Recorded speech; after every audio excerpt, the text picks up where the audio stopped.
Ce matin, je me suis réveillée avec une étrange sensation de malaise. Mon téléphone affichait une notification, un message vocal de moi-même. Je n'avais aucun souvenir de l'avoir enregistré, et pourtant, c'était bien ma voix, tremblante et désespérée, qui me suppliait de ne pas aller au travail aujourd'hui.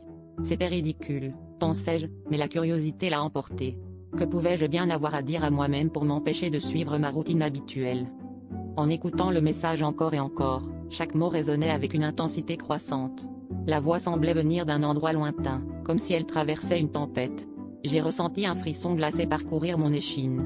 Malgré l'avertissement, j'ai décidé d'ignorer la mise en garde et de me rendre à mon bureau. Sur le chemin, l'air était lourd, pesant, et une étrange sensation d'être observé ne me quittait pas. Chaque ombre semblait prendre vie, se détachant furtivement pour disparaître à la lisière de ma vision périphérique. Arrivé au travail, tout semblait normal, jusqu'à ce que je me rende à la salle des archives pour récupérer un dossier important. Là, j'ai remarqué que les lumières clignotaient de manière irrégulière, créant une ambiance sinistre.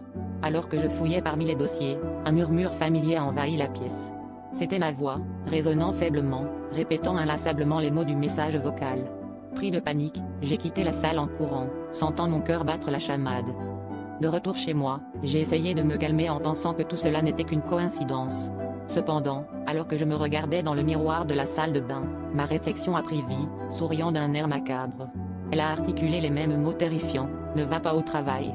Dans un éclair de compréhension horrifiante, j'ai réalisé que ce n'était pas un avertissement pour aujourd'hui, mais un appel désespéré à ne jamais y retourner, car le vrai danger, c'était moi.